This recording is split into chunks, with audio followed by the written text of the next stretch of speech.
Magandang umaga guys. Andito naman ulit tayo ngayon sa probinsya. December 29, 2021. Naglalakad ako ngayon dito. Yan.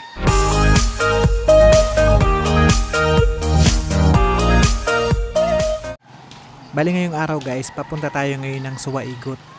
Tapos gusto kong bisitahin doon yung yung maliit na resort. Napakalamig ng tubig doon. So, lakad lang tayo papunta doon ngayon. So, pakita ko lang sa inyo guys yung ganda ng lugar na ito dito sa Bicol.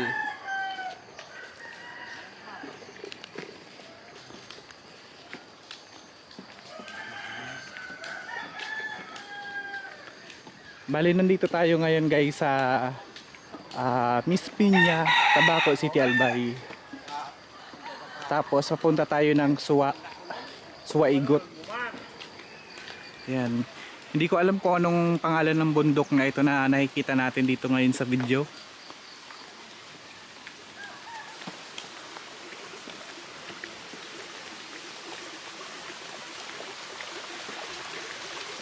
Nakaka-relax yung lugar dito sa probinsya kasi puno ng halaman, puno ng mga punong kahoy. Ngayong araw na to naisipan ko maglakad-lakad para ipakita ko din sa inyo yung yung mga magandang tanawin dito. Ito guys yung palayan dito sa Oras. Ayan.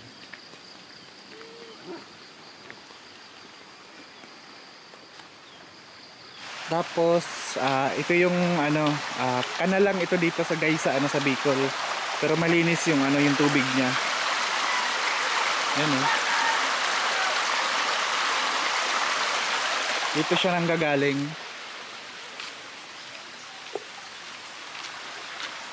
Oh.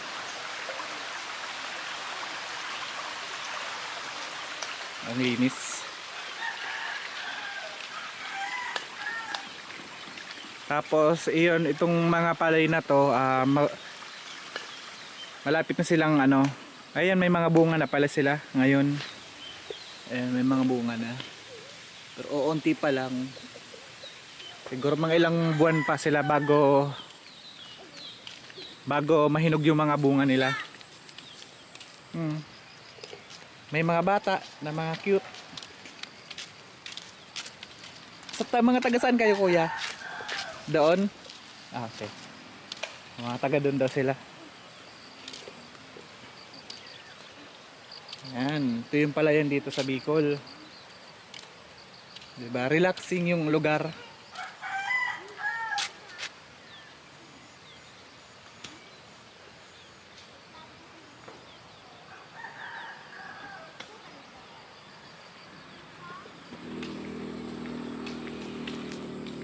Yung kalsada dito guys, bihira lang daanan ng mga sasakyan kaya sobrang luwag. Kita nyo naman walang sasakyan ngayon.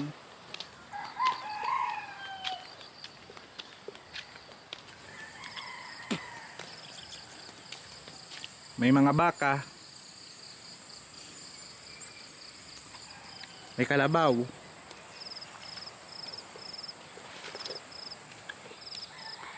I-zoom natin para makita nyo guys. Ito yung kalabaw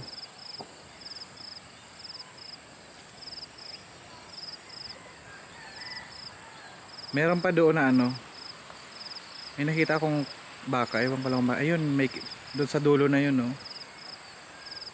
may bakas doon sa dulo na yun. Tapos dito may dalawang kalabaw. Tapos ayun, meron pang kalabaw doon banda sa may dulo na yun. Ayan.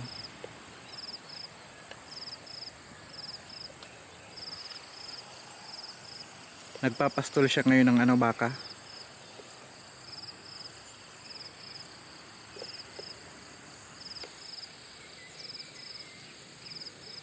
Lakad-lakad lang tayo guys ngayon dito sa probinsya. May paparating na motor. Ayan. Ayan. Papunta sila ng Suwaigot guys. Ang oras ngayon ay siguro mga 7:30 pa lang ng umaga. may nakikita ako dito guys na ano, yung abaka. Yung gagawin ata tong ano, lubid. Tsaka hindi lang lubid, maraming mga nagagawang abaka. Pakita ko sa inyo guys. Ayan. Ito yung abaka. Yan, binibilad nila ngayon kasi para matuyo yung ano, yung mga dagta-dagta niya.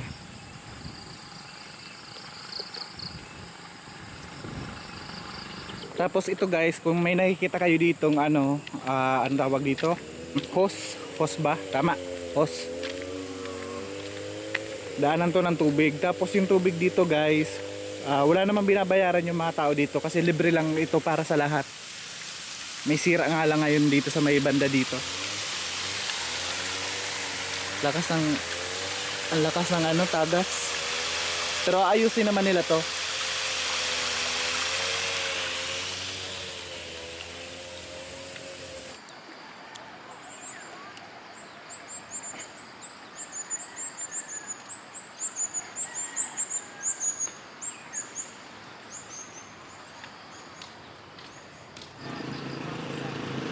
Ito yung palayan guys.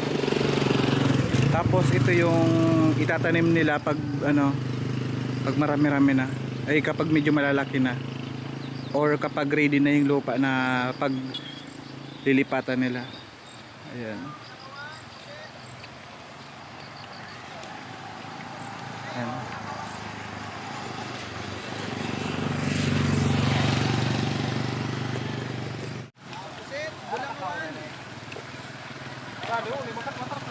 Hello.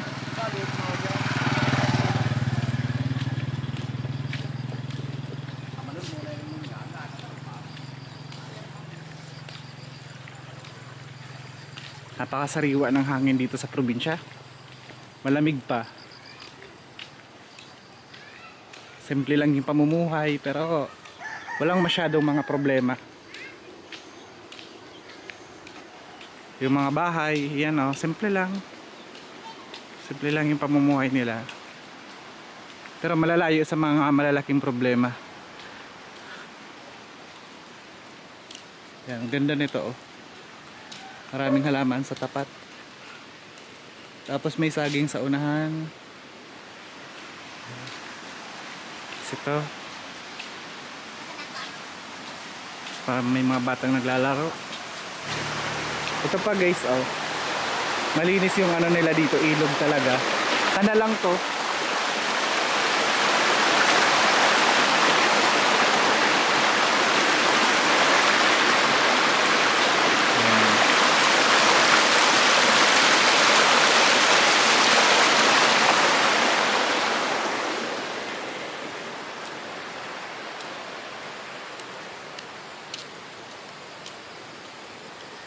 Sa mga taong namimiss na masyado yung probinsya, panoorin nyo lang to hanggang sa dulo, itong video na to.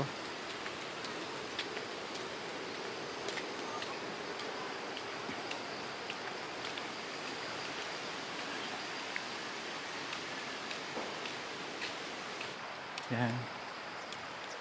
Andito tayo sa malaking parte ng ilog ngayon.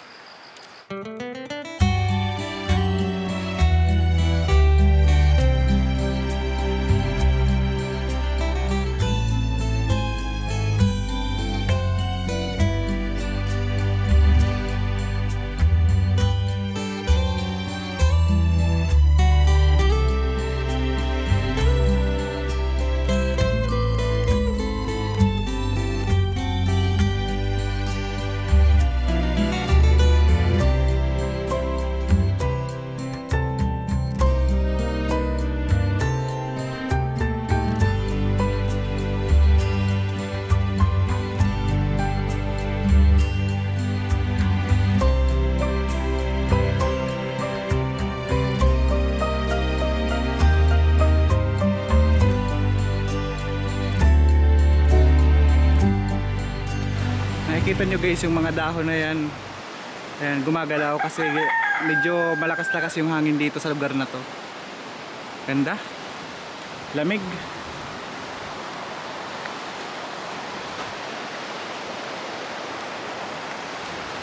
Puntahan natin yung ano doon guys, so, yung nakikita nyo doon na may tubig doon sa dulo na yon. Papasyal ko kayo doon ngayon. Tara. Pasok na tayo ngayon guys ng ano, Monte Holyo de Sevilla. Isa itong maliit na resort dito sa Igot, Tabaco City, Albay. Ayan. So, ayan siya guys, oh, meron pala sila dito ng nakalagay na ano. Ito yung itsura niya.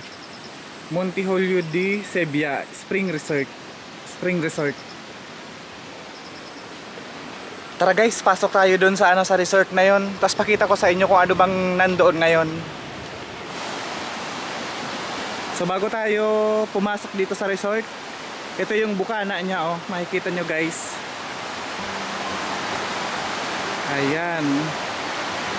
Talaga ang ganda talaga dito. Ayan, oh.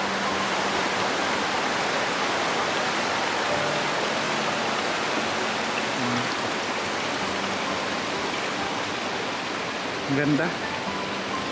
Tapos may bahay kubo sila dito sa may unahan bago pumasok ng ano ng resort. Ayan, may mga lamisa. Siguro ginagawa pa lang to ngayon, hindi pa siya tapos.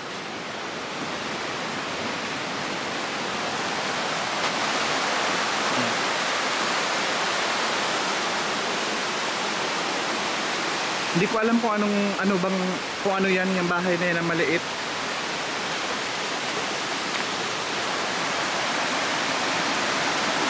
Tapos ito yung kanyang daanan papunta doon sa loob.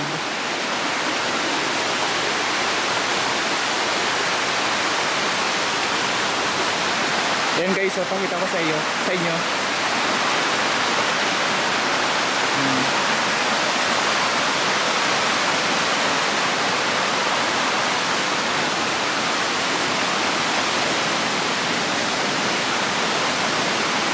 Andito na tayo ngayon guys sa loob mismo ng resort. Ayan.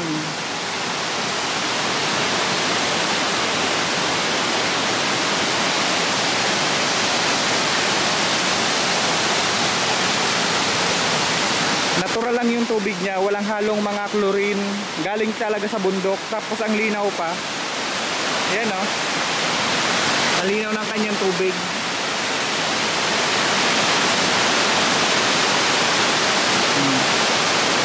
Ganda.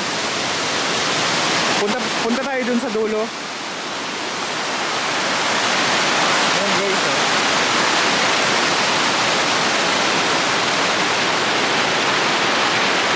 Wow.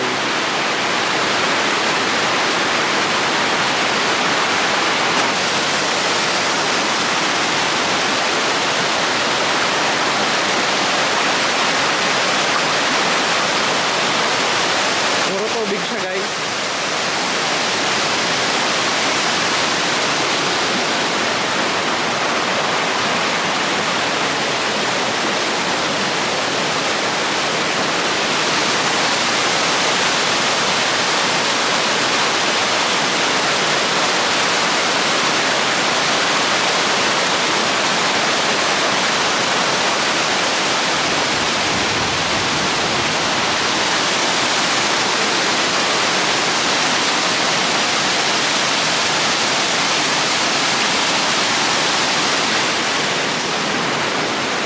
May mga cottage din dito guys. Kapag halimbawa ang gusto nyong pumunta dito kasama ng mga barkada, pwede kayo ditong tumambay or diretso na rin kayo ditong mag-picnic.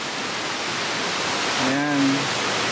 Sa mga oras na to guys, walang ngayon dito, walang tao.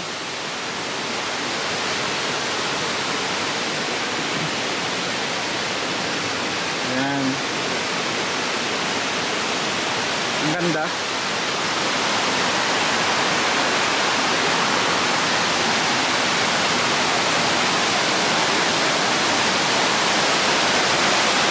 Ang linaw pa ng tubig.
tubig.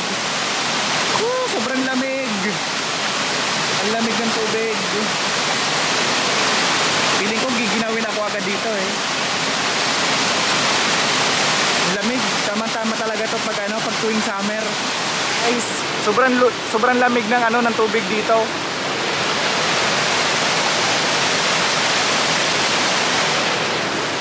Tama-tama to sa kapag summer yung panahon, yung sobrang init.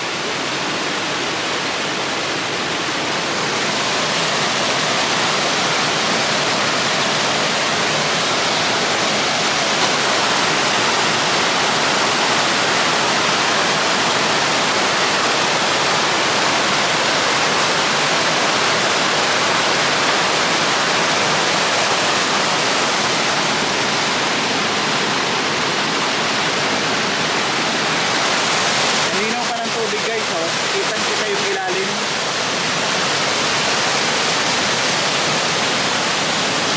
Ganda.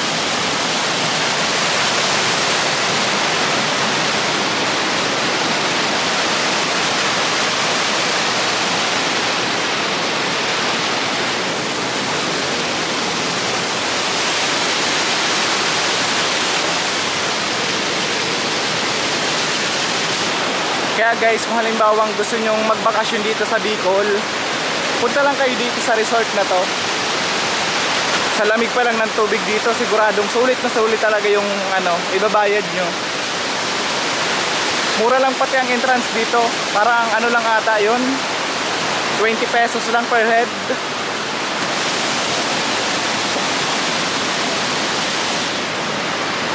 Tapos yung cottage parang 25 or 30 pesos lang yung yung cottage. Maghapon na yun guys.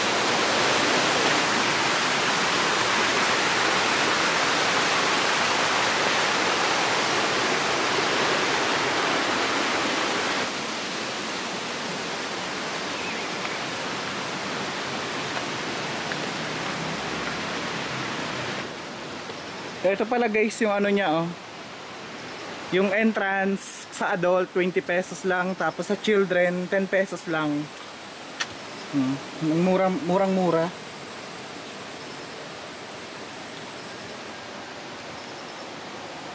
Monte Julio de Sebia. Dito matatagpuan guys sa Igot, Suwa, Tabaco City, Albay.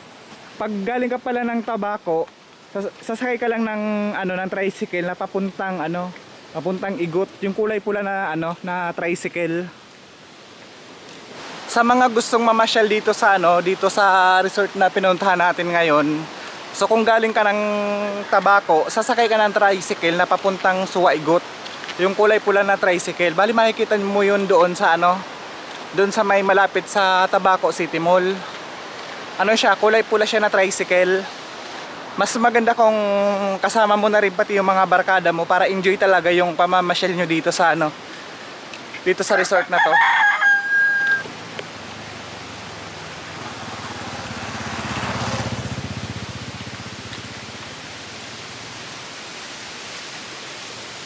Ayan, nandito tayo sa mataas na parte ng kitang-kita nyo guys yung ilog oh. Ang sarap doon maligo sa resort na yun kasi ang lamig ng tubig guys, tapos talagang presko talaga siya kasi wala siyang halong wala siyang halong chlorine, talagang natural na tubig lang siya guys na dumadaloy dun sa swimming pool na yun kanina. Tapos ang mura pa ng entrance, so kapag halimbawa adult ka na or medyo malaki ka na 20 pesos lang yung entrance, tapos sa mga bata naman 10 pesos lang. Kaya kung mamamasyal ka, sama mo na yung mga kids mo dyan para mag-enjoy din sila sa sa pamamasyal. Maganda yung na yun, maganda yung resort na yun para sa mga family, tapos sa mga barkada. Lalo na ngayon, diba December ngayon, malapit na naman mag-summer. Pagplanuhan nyo na buong pamilya at magbabarkada, yung pagpunta nyo dito sa Suwa, Igot na to. Dala lang kayo ng pagkain. Isang buong araw. Sulit talaga yung yung gala nyo. Ngayon guys, pabalik na tayo ulit ng bahay dun sa Miss Piña. Yun nga, dahil nga andito tayo ngayon sa Bicol, marami akong gustong puntahan dito sa Bicol. Dito ako lumaki sa Bicol, kaso nga lang hindi ko ito nalibot noon. Kasi 17 years old, pumunta na ako ng Manila. Kasi doon ako nag-aral, tsaka pagkatapos mag-aral, nagtrabaho na ako doon. Tapos nauwi-uwi lang ako dito sa amin sa probinsya kapag may mga okasyon lang, piyesta, o halimbawa may dapat talagang puntahan dito, yun lang. Tapos hindi ako nagagala, lagi lang ako nasa bahay. Kaya sa mga susunod na araw guys, baka may mga mahaba pa yung araw natin dito. Siguro ang alis namin dito sa Bicol ay January 10. Baka pwede natin puntahan yung iba pang mga lugar dito tulad nung Mayon. Pakita ko sa inyo guys yung Mayon. Maganda raw dun eh, hindi pa ako nakakapunta dun. Parang sabi nung kakilala ko dito na pumunta nung nakaraan dun, 25 pesos lang ata yung entrance. Yun naman ang ipapakita ko sa inyo guys sa susunod na vlog natin. Yun nga pala guys, kung hindi ka pa nakakapag-subscribe sa ating channel, hit mo na dyan ang subscribe button dyan sa may baba ng ating video ngayon. At para lagi ka ding updated sa ating mga bagong gawang video, hit mo na rin yung notification bell at pindutin mo yung all para every time na may bago tayong video, laging una ka na ma-update ng ating YouTube. Ito yung dinaanan natin kanina, nagsasampay ng mga abaka. Ayan, may mga tao ngayon. Sila ata yung may-ari ng abaka ngayon. Ayan, medyo napapagod na ako guys sa kakalakad. Pero okay lang, sulit naman. Sulit naman yung ating pamamasyal ngayon. Kasi pag bumalik na naman tayo ngayon ng Maynila, hindi na naman natin to matatanaw, itong mga magagandang tanawin dito sa Bicol. Hanggang imagination na lang ulit. Kaya habang andito ako ngayon sa Bicol, ayan, sinusulit ko yung pamamasyal dito ngayon. Kahit ako sa inyo guys yung unahan ng nilalakaran ko. Mahaba-haba pa yung lalakarin natin. Uwi na tayo guys kasi medyo tumataas na rin yung araw. Medyo mainit na rin. Kasi mamayang hapon baka makapunta kami ng Mayon. So magbablog din tayo doon para at least maitan nyo rin. Tsaka isa pa, first time ko din na pumunta ngayon doon. Chuchoy! Salamat guys sa panonood. At kung hindi ka pa nakapag-subscribe dyan sa ating channel, subscribe ka na dyan. Hinihingal ako. Okay guys, maglilib na ako sa ating video. Thank you guys for watching our video today. And hoping nakapag-subscribe ka na sa ating channel. Thank you. Have a nice day.